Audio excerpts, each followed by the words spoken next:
তো নমস্কার বন্ধুরা, welcome back to our channel Agradoot classroom. তো আজকে আমি চলেছি ক্লাস 10-এর যে আলোর পার্ট নাম্বার 2 নিয়ে। আগের পার্টে আমি আলোর বিভিন্ন আলো কি, আলো যাবতীয় প্রশ্ন যেগুলো থাকার কথা, নিউ চ্যাপ্টার মানে যখন আমরা নিউ একটা চ্যাপ্টার শুরু করি তখন যেসব চ্যাপ্টার সম্বন্ধে যেসব জানার কথা, ওই ফার্স্ট যে ফার্স্ট লেকচারে আমি ফার্স্ট পার্টে আমি সেগুলো ভালো করে বিস্তারিত আলোচনা করছি। তার জন্য যারা যারা ফার্স্ট পার্টটা দেখেনি তারা অবশ্যই আগে ফার্স্ট পার্ট দেখে আসবে, তারপরে এই ক্লাসে আসবে। এটা হচ্ছে পার্ট নাম্বার 2, মানে সেকেন্ড পার্ট এটা। তো আজকে যে পার্টটা হতে চলেছে সেই পার্টটা খুবই গুরুত্বপূর্ণ, কারণ কি তুমি আলোর যে টাইপের নিউমেরিক্যাল বা ম্যাথামেটিক্স করো না কেন, নিউমেরিক্যাল করো না কেন, এই টার্মগুলো তোমার লাগবেই লাগবে, জানা দরকারি অবশ্যই। তো ক্লাসটা পুরোপুরি মনোযোগ সহকারে দেখবে, কারণ কি খুবই গুরুত্বপূর্ণ হতে চলেছে। তো চলো বেশি কথা না বাড়িয়ে শুরু করা যাক। তো দেখো, প্রথমে আমাদের জানতে হবে যে গোলীয় দর্পণটা কি। দেখো, গোলীয় দর্পণ হলো যে কোন একটা গোলকের যদি আমরা, গোলীয় দর্পণ হলো কোনো একটা গোলক যদি আমরা কল্পনা করি, ঠিক আছে, কোনো একটা যদি গোলক কল্পনা করি। দেখো, আমরা আজকে এই পার্টের মধ্যে আমরা এসব জিনিসগুলো, আমি এইসব টার্মগুলো আজকে আমরা শিখবো, যে গোলীয় দর্পণ কি, প্রতিফলক তল কি, মেরু কি, বক্রতা কেন্দ্র কি, বক্রতা ব্যাসার্ধ কি, প্রধান অক্ষ কি, প্রধান ছেদ কি, আর উন্মেষ কি, এই আটখানা জিনিস আমরা আজকে জানবো। তো প্রথমে আমি যেটা বলি, গোলীয় দর্পণটা কি। ঠিক আছে, গোলীয় দর্পণ একটা, তুমি যদি গোলক হিসেবে যদি একটা গোলক কল্পনা করো, ঠিক আছে, সেই গোলকের যদি মিড পয়েন্টে মানে মাঝে যদি একটা কেটে দাও, তুমি এখানে যদি কেটে দাও, তাহলে দুখানা দুখানা তুমি অংশ পাবে না। দেখো, একটা অংশ তুমি এটা পাবে, একটা অংশ তুমি এইটা পাবে, একটা অংশ তুমি এইটা পাবে। তাহলে এই দুখানা অংশ তুমি পাবে যদি মাঝখান দিয়ে আমরা কেটে দিই। ঠিক আছে, মাঝখান দিয়ে যদি আমরা কেটে দিই, তাহলে তুমি একটা এই পাশটা পাবে আর একটা এই পাশ পাবে। আর আমি প্রথম পার্টে বলেছি যে যদি এই একটা পাশ, এই দুটো পাশ আমরা পেয়েছি, তার একটা পাশে যদি আমরা ভেতরে প্রলেপ দিই, মানে প্রলেপ দেওয়া মানে কোডিং করা, ঠিক আছে, ইংরেজিতে বলে কোডিং করা, মানে প্রলেপ দেওয়া হয়। ঠিক আছে, প্রলেপ দিলে এখানে যেখানে প্রলেপ, এটা মনে রাখবে, যেখানে প্রলেপ দেবো সেখানে কিন্তু আলো এসে পড়বে না, সেখানে আলো আসবে না। ঠিক আছে, তাহলে ভেতরে প্রলেপ দেওয়া হয়েছে, তাহলে আলো কোথায় আসবে? আলো আসবে বাইরের পৃষ্ঠে। ঠিক আছে, আর যদি আলো বাইরে এসে পড়ে, তাহলে কোন দর্পণের উদাহরণ এটা? উত্তল দর্পণের উদাহরণ। ঠিক আছে, তাহলে এটা কি দর্পণ? এটা আমাদের উত্তল দর্পণ। ঠিক আছে, তাহলে কি, ভালো করে বুঝবো, বোঝো, যেটা ব্যাপারটা হচ্ছে যে আলো যদি বাইরে এসে পড়ে আর ভেতরে, মানে ভেতরে যদি কোডিং থাকে, তাহলে আলো আর ভেতরে পড়বে না, তাহলে আলো কোথায় এসে পড়বে? আলো বাইরে এসে পড়বে।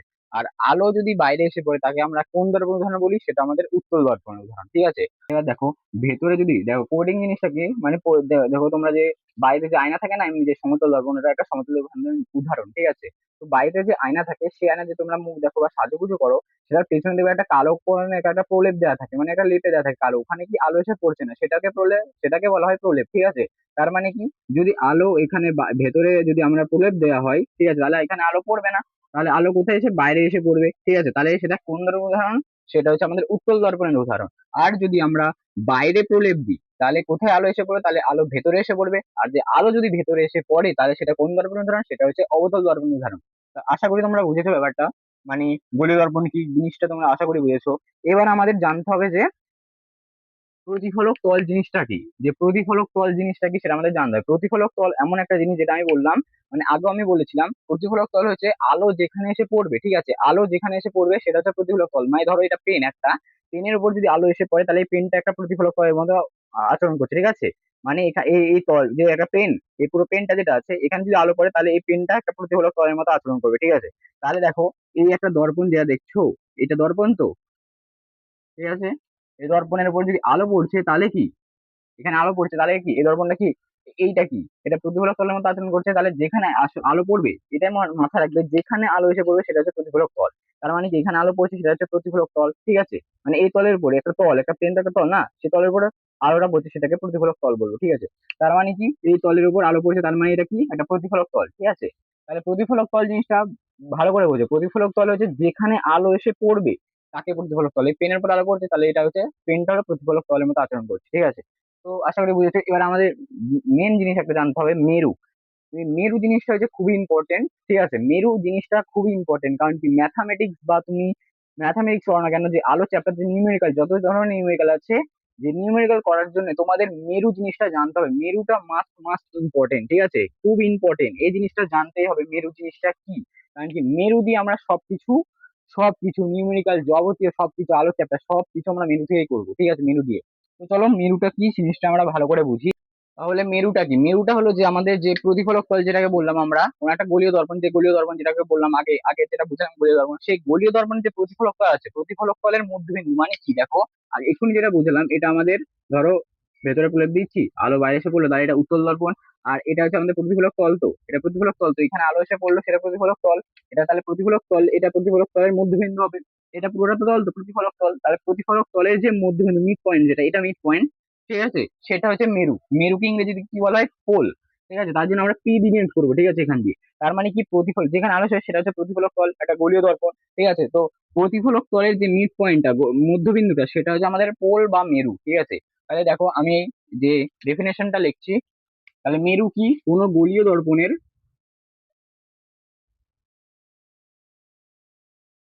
প্রতিফলক তলের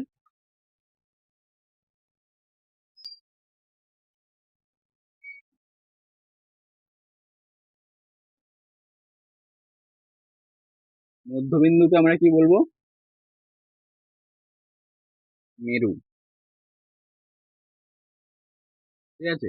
আর প্রতিফলক তলের কোন একটা গোলীয় দর্পণের, ঠিক আছে, গোলীয় দর্পণের প্রতিফলক তল, যেটা প্রতিফলক যেটা বলছি, প্রতিফলক তলের যে মিড পয়েন্ট মধ্যবিন্দুটাকে আমরা বলবো মেরু, ঠিক আছে। মেরুটা খুবই গুরুত্বপূর্ণ জিনিস, দেখো মেরুর ব্যবহারটা মানে জানতে হবে, মেরু কি কি কাজে আমরা ব্যবহার করবো, ঠিক আছে। ব্যবহারটা আমি লিখছি, দেখো ব্যবহারটা হচ্ছে যে আমাদের দর্পণের যে, বলে তোমার যে যাবতীয় দর্পণের যাবতীয় দূরত্ব, ঠিক আছে।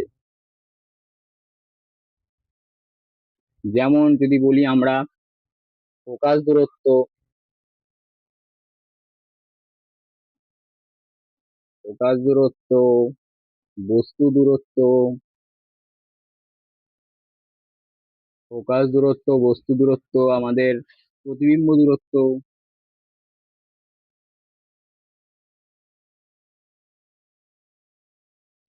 প্রতিবিম্ব দূরত্ব, ঠিক আছে। তার মানে কি, ব্যবহারটা কোথায় কোথায় হচ্ছে দেখো, আমাদের যে দর্পণের যে সব যাবতীয় দূরত্ব আমরা মাপি, ঠিক আছে, ম্যাথামেটিক্স বা নিউমেরিক্যাল করার সময়, সেটা আমাদের যেমন ফোকাস দূরত্ব, বস্তু দূরত্ব, প্রতিবিম্ব দূরত্ব, সব যাবতীয় দূরত্ব আমরা কোথা থেকে মাপবো? আমরা সব মেরু থেকে মাপবো। সব যা আছে সব আমরা মেরু থেকে মাপবো, ঠিক আছে।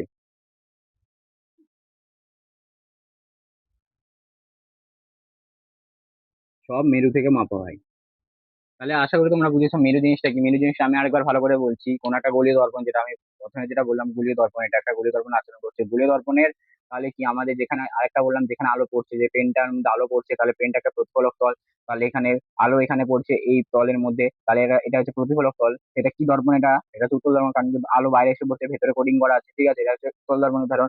আর দেখো এখানে এই তলের উপর আলো পড়েছে, তাহলে এটা প্রতিফলক তল। আর প্রতিফলক তলের যে মধ্যবিন্দু মিড পয়েন্ট, যেটা মিড পয়েন্ট, সেটাকে আমরা বলবো মেরু বা পোল বা মেরু, ঠিক আছে। তো আশা করি তোমরা বুঝেছো। আর ব্যবহার যেটা দেখছো, ফোকাস দূরত্ব, বস্তু দূরত্ব, প্রতিবিম্ব দূরত্ব, যাবতীয় দূরত্ব আছে সব আমরা মেরু থেকে মাপবো, ঠিক আছে। তাই মেরুটা মাস্ট মাস্ট ইম্পর্টেন্ট, খুবই গুরুত্বপূর্ণ। আশা করি তোমরা বুঝলে। এবার আমাদের জানতে হবে বক্রতা কেন্দ্র কি, ঠিক আছে, আমরা জানবো। ঠিক আছে, বক্রতা কেন্দ্র একটা, ধরো আমি প্রথমে আমি ছবি দিয়ে বোঝাচ্ছি, ঠিক আছে। তুমি একটা গোলক, তো এটা একটা গোলক, তোমরা জানো এটা গোলক, ঠিক আছে। সেই গোলকটার কেন্দ্রটাই তো আমরা বক্রতা কেন্দ্র, সেটা আমরা জানি তো, এটা আমরা পরিমিতি অঙ্কতে আমরা করেছি, যে কোনো গোলকের গোলকের যে মিড পয়েন্ট, যেটা মধ্যবিন্দু, সেটাই আমাদের বক্রতা কেন্দ্র বলা হয়। কেন্দ্র, এটাই তো কেন্দ্র। এটা কিন্তু বক্রতা কেন্দ্র নয়, গোলকের ক্ষেত্রে এটা একটা কেন্দ্র, ঠিক আছে। গোলকের ক্ষেত্রে আমরা জানি গোলকের যে মিড পয়েন্ট, সেটা হচ্ছে আমাদের কেন্দ্র, ঠিক আছে। এটা কি? এটাকে কেন্দ্র বলা হয়। এবার যদি এটাকে আমরা দর্পণ হিসেবে কল্পনা করি, ঠিক আছে, যদি এটা আমরা দর্পণ হিসেবে কল্পনা করি, ধরো এখানে ভেতরে প্রলেপ দেওয়া হচ্ছে, তাহলে আলো বাইরে এসে পড়বে, আর বাইরে প্রলেপ দেওয়া হচ্ছে এখানে, ঠিক আছে। তাহলে দেখো, যদি এটা আমি দর্পণ হিসেবে কল্পনা করি, ঠিক আছে, কোনো গোলীয় দর্পণটা যদি আমরা গোলীয় দর্পণ হিসেবে কল্পনা করি, তাহলে সেটার যে মধ্যবিন্দুটা হবে, তাকে বলা হয় আমাদের বক্রতা কেন্দ্র। দেখো, গোলকের ক্ষেত্রে সেটা কিন্তু কেন্দ্র, কিন্তু দর্পণের ক্ষেত্রে সেটা হয়ে যাবে বক্রতা কেন্দ্র। মানে এটা বুঝতে হবে ব্যাপারটা। মানে গোলকের ক্ষেত্রে কিন্তু এটা আমাদের কেন্দ্র, ঠিক আছে, কেন্দ্র, গোলকের ক্ষেত্রে কেন্দ্র। কিন্তু আমাদের যে দর্পণের ক্ষেত্রে, যদি আমরা দর্পণ হিসেবে করি, তাহলে দর্পণের ক্ষেত্রে সেটা হচ্ছে আমাদের বক্রতা কেন্দ্র, ঠিক আছে। তাহলে এটাকে আমরা বক্রতা কেন্দ্র, সেন্টার অফ কার্ভেচার, সি দিয়ে আমরা প্রকাশ করি, ঠিক আছে।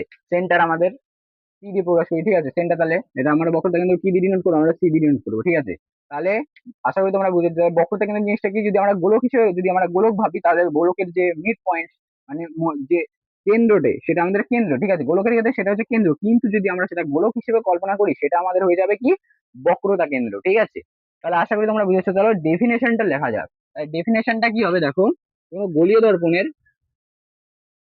তাহলে গোলীয় দর্পণ, ঠিক আছে, গোলীয় দর্পণ যে গোলকের অংশ হয়, যে গোলকের অংশ হয় সেই গোলকের কেন্দ্রটাই কি, সেটা সেই গোলকের কেন্দ্রটাই আমাদের বক্রতা কেন্দ্র, ঠিক আছে।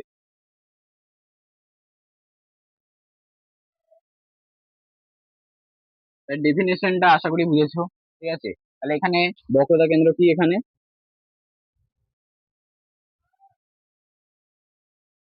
বক্রতা কেন্দ্র আমাদের সি, ঠিক আছে। তাহলে দেখো বক্রতা কেন্দ্র জিনিসটা হচ্ছে যে যদি আমরা গোলক দিই তাহলে গোলকের যে আমাদের সেন্টার সেটা আমাদের কি মেরু, কেন্দ্র, কেন্দ্র, ঠিক আছে, কেন্দ্র বা সেন্টার বলা হয়, ঠিক আছে। মাঝে সেটা আমাদের কি বলা হয়, কেন্দ্র বলা হয়, ঠিক আছে।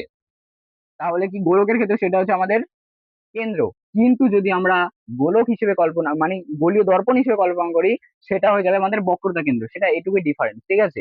আর দেখো এটা একটা জিনিস জানতে হবে যে বক্রতা কেন্দ্রটা কিন্তু দেখো এইটা যদি উত্তল দর্পণের ক্ষেত্রে আমরা কল্পনা করি তাহলে বক্রতা কেন্দ্র কিন্তু দর্পণের পেছনে হচ্ছে, এটা তো দর্পণ, দর্পণ এখানে আলো এসে এখানে পড়ছে, তাহলে কি বক্রতা কিন্তু দর্পণের পেছনে হচ্ছে। কিন্তু যদি আমরা, এটা তো আমাদের অবতল দর্পণ, অবতল দর্পণের ক্ষেত্রে কি আলো এখান দিয়ে আসবে ভেতর দিয়ে এসে পড়বে, তাহলে কি সেই ক্ষেত্রে কিন্তু বক্রতা কিন্তু আমাদের দেখো দর্পণের সামনে আসছে। তাহলে এটা জানতে হবে তোমাদের যে গোলীয় দর্পণের ক্ষেত্রে মানে যে অবতল মানে এটা আমি লিখে দিচ্ছি, ঠিক আছে। উত্তল দর্পণের ক্ষেত্রে কি হয়, উত্তল দর্পণের ক্ষেত্রে আমাদের যে কেন্দ্র বক্রতা কেন্দ্রটা কি আছে আমাদের দর্পণের পেছনে হচ্ছে, এটা দর্পণ তো। দেখো এটা আমাদের উত্তল দর্পণ, সরি, এটা আমাদের উত্তল দর্পণ, ঠিক আছে। তাহলে দেখো এখানে তো আমাদের কেন্দ্রটা হবে না বক্রতা কেন্দ্র, সেটা হবে, দেখো এটা আমাদের দর্পণের পেছনে হচ্ছে কিন্তু, ঠিক আছে। আর আমাদের যদি বাইরে কোডিং করা হবে আর আলো ভেতরে এসে পড়বে, ঠিক আছে, তাহলে এখানে আমাদের কেন্দ্রটা হবে না বক্রতা কেন্দ্র, তাহলে কি দেখো মানে এটা আমাদের বুঝতে হবে ব্যাপারটা যে অবতল মানে উত্তল দর্পণের ক্ষেত্রে আমাদের বক্রতা কেন্দ্র দর্পণের পেছনে হচ্ছে, আর অবতল দর্পণের ক্ষেত্রে আমাদের বক্রতা কেন্দ্র দর্পণের সামনে হচ্ছে, ঠিক আছে। এই জিনিসটা তোমাদের বুঝা খুব ইম্পর্টেন্ট জিনিসটা। তাহলে আশা করি তোমরা বুঝেছো। তাহলে আমি আরেকবার বুঝিয়ে দিচ্ছি, ঠিক আছে, বক্রতা কেন্দ্র জিনিসটা কি। মানে গোলকের ক্ষেত্রে সেটা হচ্ছে আমাদের কেন্দ্র, সেটা যদি আমরা গোলীয় দর্পণ হিসেবে কল্পনা করি সেটা হয়ে যাবে আমাদের বক্রতা কেন্দ্র। তাহলে কি গোলীয় দর্পণের যে গোলকের অংশ সেই গোলকটার কেন্দ্র, সেই গোলকটার কেন্দ্র সেটা কিন্তু সেটা গোলীয় দর্পণের ক্ষেত্রে সেটা হচ্ছে বক্রতা কেন্দ্র, সেটাই বলতে যাচ্ছে এখানে, ঠিক আছে।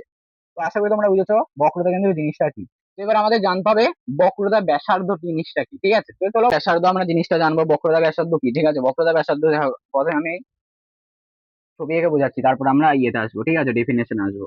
তো দেখো এটা হচ্ছে আমাদের গোলক, ঠিক আছে, এটা আমাদের গোলক, গোলকের যেটা আমি এক্ষুনি কি বললাম এটা আমাদের কি কেন্দ্র, ঠিক আছে। গোলকের ক্ষেত্রে কিন্তু এটা কেন্দ্র, ঠিক আছে, এটা মনে রাখবে গোলকের ক্ষেত্রে কেন্দ্র, কিন্তু দর্পণের ক্ষেত্রে যদি গোলীয় দর্পণ হিসেবে ব্যবহার করি কল্পনা করি তাহলে সেটা আমাদের বক্রতা কেন্দ্র হয়ে যাবে। তাহলে কি এটা গোলক, গোলকের এটা কি কেন্দ্র, ঠিক আছে। কেন্দ্র থেকে যে ডিস্টেন্স এটুকু, যে আমাদের যে ডিস্টেন্স সেটা হচ্ছে আমাদের ব্যাসার্ধ, সেটা আমরা জানি। এটুকু ডিস্টেন্সটা কি, এটা তো আমাদের ব্যাসার্ধ, সেটা আমরা পরিমিতিতে গোলকে গোলকে আমরা করেছি যেটা আমরা ক্লাস 10-এ, তোমরা আশা করি তোমরা করেছো, আশা করি তোমরা করেছো, ঠিক আছে। তাহলে কি এটা আর এটাও আর, তো ডিস্টেন্স তো সমানই না, এটা তো আমাদের ব্যাসার্ধ। তাহলে কি গোলকের ক্ষেত্রে কি যে আমাদের কেন্দ্র থেকে এই ডিস্টেন্স অব্দি সেটা হচ্ছে আমাদের ব্যাসার্ধ, ঠিক আছে। তাহলে কি আর যদি এটা আমরা গোলক হিসেবে কল্পনা করি, গোলীয় দর্পণ হিসেবে কল্পনা করি, ঠিক আছে, যদি গোলক, তাহলে এটা আমাদের কি ব্যাসার্ধ হচ্ছে, ঠিক আছে। আর যদি আমরা গোলক হিসেবে কল্পনা করি এটা ভেতরে প্রলেপ দেওয়া হচ্ছে, ঠিক আছে, তাহলে আলো বাইরে এসে পড়বে, ঠিক আছে। আর একটা কি আমাদের যেটা জানি, আমাদের বাইরে আমরা প্রলেপ দিচ্ছি তাহলে আলো ভেতরে এসে পড়বে, ঠিক আছে। তো দেখো যদি আমরা দর্পণ হিসেবে কল্পনা করি, ঠিক আছে, এটা যদি আমরা দর্পণ হিসেবে কল্পনা করি তাহলে হয়ে যাবে এটা আমাদের নাম চেঞ্জ হয়ে যাবে, এটা হচ্ছে আমাদের বক্রতা ব্যাসার্ধ হয়ে যাবে, ঠিক আছে। মানে ওটা কি ছিল, ওটা ছিল বক্রতা কেন্দ্র হয়ে যাবে, মানে যদি গোলকের ক্ষেত্রে হয় সেটা হচ্ছে কেন্দ্র, আর যদি গোলীয় দর্পণ হিসেবে আমরা কল্পনা করি সেটা হচ্ছে বক্রতা কেন্দ্র হয়ে যাচ্ছিল।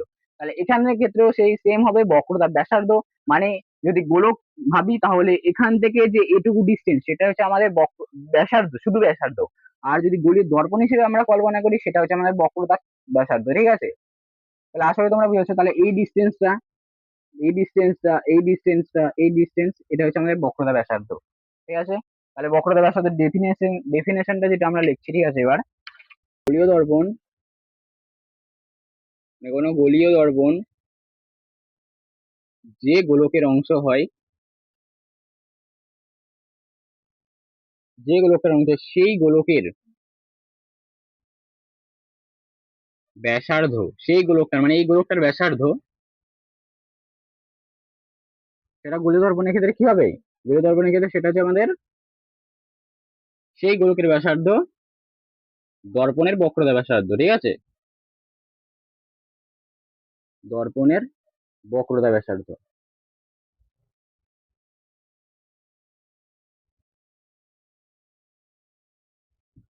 তাহলে আশা করি তোমরা বুঝেছো যে বক্রতা ব্যাসার্ধ জিনিসটা কি।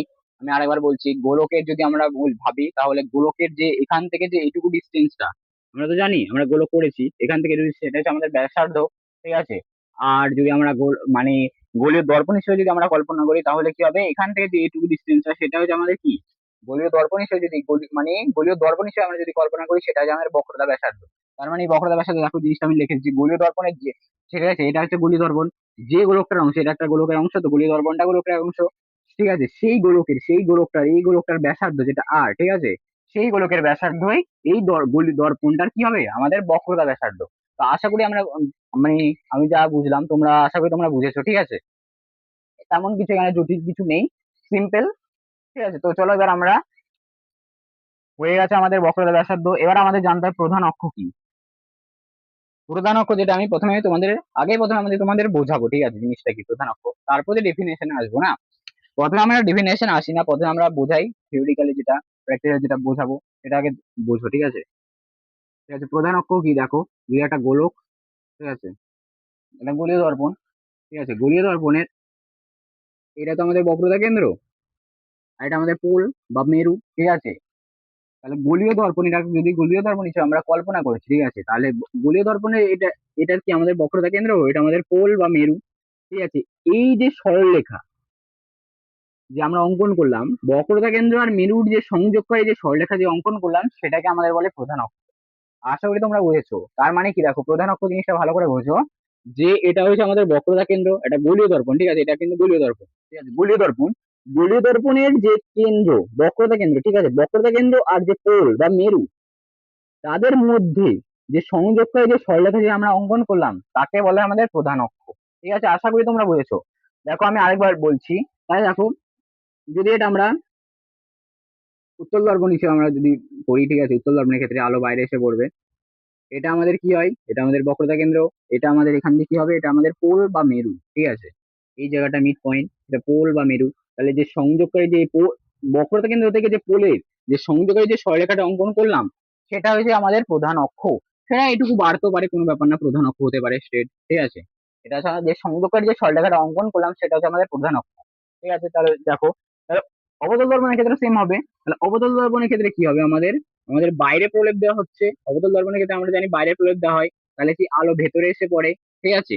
তো আলো যদি ভেতরে এসে পড়ে, তাহলে এখানটা কি হবে, এটা আমাদের হচ্ছে আমাদের বক্রতা কেন্দ্র হচ্ছে, ঠিক আছে, বক্রতা কেন্দ্র। আর এটা আমাদের কি, এটা আমাদের পোল বা মেরু, ঠিক আছে। তাহলে পোল থেকে আর মেরু থেকে যে বক্রতা কেন্দ্র তার যে সংযোগকারী যে সরলরেখা সেটাই হয়েছে আমাদের কি, সেটাই হয়েছে যে আমাদের হয়েছে আমাদের প্রধান অক্ষ।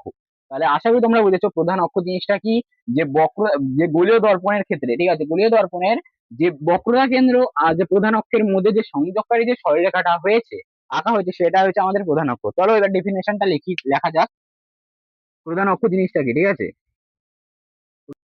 গোলীয় দর্পণের, তাহলে গোলীয় দর্পণে কি লিখলাম আমরা, বক্রতা কেন্দ্র আর যে মেরুর যে সংযোগকারী সরলরেখা সেটাই আমাদের প্রধান অক্ষ, সেটাই আমি লিখবো, ঠিক আছে। দেখো, গোলীয় দর্পণের গোলীয় দর্পণের বক্রতা কেন্দ্র ও মেরুর মেরুর যে সংযোগকারী সরলরেখা, মেরুর সংযোগকারী সরলরেখা, সংযোগকারী সরলরেখা সরল সংযোগকারী যে সরলরেখা, ঠিক আছে, তাহলে গোলীয় দর্পণের বক্রতা কেন্দ্র আর মেরুর যে সংযোগকারী সরলরেখা প্রধান অক্ষ, প্রধান অক্ষ, ঠিক আছে। তাহলে আশা করি তোমরা বুঝেছো প্রধান অক্ষ জিনিসটা কি। দেখো, গোলীয় দর্পণের বক্রতা কেন্দ্র আর যে আমাদের প্রধান যে মেরু, পোল বা মেরু, ঠিক আছে, তাদের যে মধ্যবর্তী যে ডিস্টেন্স, সেটা যে আমাদের যে সরলরেখা যে অঙ্কন করলাম, সংযোগকারী যে সরলরেখা অঙ্কন করলাম তাদের মধ্যে, সেটাই হচ্ছে আমাদের প্রধান অক্ষ। আশা করি তোমরা বুঝেছো প্রধান অক্ষ জিনিসটা কি, ঠিক আছে। তো এবার আমাদের জানতে হবে প্রধান ছেদ কি, ঠিক আছে। আমরা দুখানা জিনিস জানবো, তাহলে আমাদের আরো যে চ্যাপ্টার যে নিউমেরিক্যাল করার জন্য আমাদের যে টার্মস গুলো আমাদের দরকার ছিল সেটা আমরা পুরোপুরি জেনে যাবো, ঠিক আছে। আর দুখানা জিনিস জানলে আমাদের হয়ে যাবে। আর এগুলো খুবই ইম্পর্টেন্ট, তো তোমরা কিন্তু পুরো ক্লাস নোট ডাউন করে ভালো করে আবার রিভিশন করে প্র্যাকটিস করবে, ঠিক আছে। তো চলো এবার আমরা জানবো প্রধান ছেদ জিনিসটা কি। দেখো, এবার প্রধান ছেদ জিনিসটা কি আমরা জানবো। প্রধান ছেদ, দেখো প্রথমে আমি যে ছবি এঁকে দেখাচ্ছি, প্রধান ছেদ হয়েছে যে এটা একটা গোলীয় দর্পণ, তো দেখো এটা গোলীয় দর্পণ, গোল গোল হয়নি, যাই হোক ভেবে নাও এটা গোলীয় দর্পণ, ঠিক আছে। গোলীয় দর্পণের আমরা কি জানি, এটা হচ্ছে আমাদের বক্রতা কেন্দ্র, এটা আমাদের পোল, ঠিক আছে। এটা আমাদের বক্রতা কেন্দ্র, এটা আমাদের পোল, ঠিক আছে। তাদের যে ডিস্টেন্স সেটাকে আমরা কি বলা হয়, সেটা আমাদের প্রধান অক্ষ বলা হয়, ঠিক আছে। তাহলে যে প্রধান অক্ষের, ঠিক আছে, প্রধান অক্ষের সঙ্গে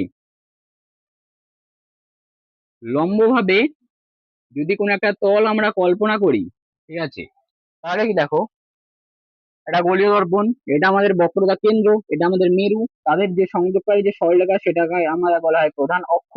আর এই প্রধান অক্ষের সঙ্গে লম্বভাবে যদি আমরা একটা কোনো একটা তল কল্পনা করি, ঠিক আছে, যদি তল কল্পনা, সেই তলে, ঠিক আছে, এখানে একটা বৃত্তচাপ আমাদের সৃষ্টি হচ্ছে, ঠিক আছে, এখানে বৃত্তচাপ তৈরি হচ্ছে এই জায়গাটা, ঠিক আছে, একটা বৃত্তচাপ তৈরি হচ্ছে, তাকে বলে আমাদের প্রধান ছেদ। তাহলে প্রধান ছেদ জিনিসটা কি ভালো করে বোঝো, যে এটা যদি আমরা উত্তল দর্পণ হিসেবে কল্পনা করি, ঠিক আছে, এখানে আলো বাইরে এসে পড়ছে, এটা হচ্ছে আমাদের বক্রতা কেন্দ্র, এটা আমাদের পোল বা মেরু, ঠিক আছে, বাইরে লিখি এটা, এটা আমাদের পোল বা মেরু, ঠিক আছে। তাদের যে ডিস্টেন্স সেটা হচ্ছে আমাদের প্রধান অক্ষ। আর এই প্রধান অক্ষের, ঠিক আছে, প্রধান অক্ষের সঙ্গে লম্বভাবে যদি আমরা কোনো একটা তল কল্পনা করি, ঠিক আছে, যদি একটা তল আমরা যদি কল্পনা করি, ঠিক আছে, দেখো এখানে একটা বৃত্ত চাপ তৈরি হচ্ছে, একটা চাপ তৈরি হচ্ছে, তো এটা তোমরা পড়েছো, ক্লাস টেনে আছে। তাহলে দেখো এখানে যদি আমরা একটা তল কল্পনা করি, সেখানে দেখো এখানে দিয়ে একটা বৃত্ত চাপ তৈরি হচ্ছে এই জায়গাটায়, মানে এইটা দেখো, এইটা এরকম একটা হচ্ছে না এখানে, এই জায়গাটা এইটা, পুরো এইটা, ঠিক আছে। তাহলে কি বক্রতা কেন্দ্র আর পোল, যেটা তাদের যে অক্ষ, প্রধান অক্ষ, ঠিক আছে, তাদের যে মধ্যবর্তী দূরত্ব যেটা সরলরেখা হয় সেটা আমাদের প্রধান অক্ষ বলা হয়। আর প্রধান অক্ষের সঙ্গে লম্বভাবে যদি একটা তল যদি আমরা কল্পনা করি, এখানে আমাদের হচ্ছে বক্রতা কেন্দ্র, এটা আমাদের পোল বা মেরু, ঠিক আছে, এটা আমাদের উত্তল দর্পণ হিসেবে কল্পনা করছি। তাহলে এখান থেকে যে আমরা যে সরলরেখাটা অঙ্কন করলাম সেটা হচ্ছে আমাদের প্রধান অক্ষ, ঠিক আছে। প্রধান অক্ষের সঙ্গে লম্বভাবে যদি একটা যে তলটা আমরা কল্পনা করলাম, ঠিক আছে, কল্পনা করে, ঠিক আছে, এটা তল, এটা আমরা অঙ্কন করলাম, ঠিক আছে। সেক্ষেত্রে তল কল্পনা করা হলে সেখানে একটা দেখো বৃত্ত চাপ তৈরি হচ্ছে, এখানে একটা বৃত্ত চাপ তৈরি হয়েছে, এটাকে আমরা বলে প্রধান ছেদ। ব্যাপারটা আরো ভালো করে বোঝো, ঠিক আছে। এটা আমরা অতল দর্পণ হিসেবে আমরা করছি, ঠিক আছে, বাইরে একটা প্রলেপ দিচ্ছি আমরা, ঠিক আছে, বাইরে প্রলেপ দিলে এটা হচ্ছে আমাদের বক্রতা কেন্দ্র, এটা আমাদের পোল, যে ডিস্টেন্স সেটাই হচ্ছে আমাদের প্রধান অক্ষ, ঠিক আছে। যে প্রধান অক্ষের সঙ্গে লম্বভাবে একটা তল যদি আমরা কল্পনা করি, ঠিক আছে, তল যদি আমরা কল্পনা করি, সেই ক্ষেত্রে দেখো একটা বৃত্ত চাপ তৈরি হচ্ছে, এই দেখো এই জায়গাটা একটা বৃত্ত চাপ তৈরি হচ্ছে, একেই বলে আমাদের প্রধান ছেদ। তার মানে কি, এইটা মানে যেটা এখানে এইটুকু ডিস্টেন্সটা কি, এটা এখানে এরকমই তো হচ্ছে না, ভালো করে বোঝো, দেখো এইটা এই জিনিসটা, ঠিক আছে, একে আমাদের বলা হয় প্রধান ছেদ,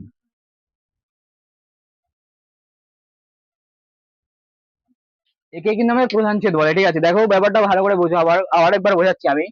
এটা আমাদের গোলীয় দর্পণ, ঠিক আছে, গোলীয় দর্পণের এটা হচ্ছে আমাদের বক্রতা কেন্দ্র, এটা হচ্ছে আমাদের মেরু বা পোল, ঠিক আছে। তাদের যে সংযোগকারী সরলরেখা সেটাই হচ্ছে আমাদের প্রধান অক্ষ।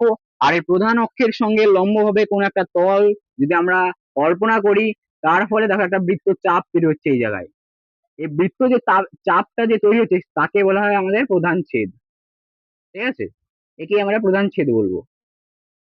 আশা করি তোমরা বুঝেছো। চলো এবার ডেফিনেশনটা আমরা লিখে দিই। ডেফিনেশনটা যেটা আমরা বললাম, ডেফিনেশনটা আমি লিখলাম, ঠিক আছে। ডেফিনেশনটা তুমি যদি আরেকবার বলছি, ডেফিনেশনটা বুঝিয়ে দিলে আরো ক্লিয়ার হয়ে যাবে তোমাদের। যেটা আমি আরেকবার বলছি, ঠিক আছে, জিনিসটা আরেকবার বলছি, যে প্রধান ছেদ জিনিসটা কি, যদি আমরা গোলীয় দর্পণ, ঠিক আছে, গোলীয় দর্পণে এটা কি আমাদের, এটা আমরা জানি বক্রতা কেন্দ্র, এটা আমরা কি জানি, একটা মেরু বা পোল বা মেরু, ঠিক আছে। এখান থেকে যে সংযোগকারী যে সরলরেখা যে অঙ্কন করলাম সেটা আমাদের প্রধান অক্ষ বলা হয়। এই প্রধান অক্ষের সঙ্গে লম্বভাবে যদি একটা সমতল আমরা কল্পনা করি, ঠিক আছে, একটা সমতল যদি আমরা কল্পনা করি, ঠিক আছে, সমতল কল্পনা করলে দেখা যাচ্ছে সেই গোলীয় দর্পণ, যেটা গোলীয় দর্পণ, ঠিক আছে, গোলীয় দর্পণ একটা বৃত্তচাপে, সেটিকে একটা বৃত্তচাপে ছেদ করছে, ঠিক আছে। গোলীয় দর্পণটাই কি হচ্ছে, একটা বৃত্ত, যে বললাম না এখানে একটা বৃত্তচাপ সৃষ্টি হচ্ছে, এখানে একটা বৃত্তচাপে ছেদ করছে। এই বৃত্তচাপটাই হচ্ছে কিন্তু আমাদের প্রধান ছেদ, ঠিক আছে। ভালো করে ওই ব্যাপারটা, এটা আমাদের বক্রতা কেন্দ্র, এটা হচ্ছে আমাদের মেরু।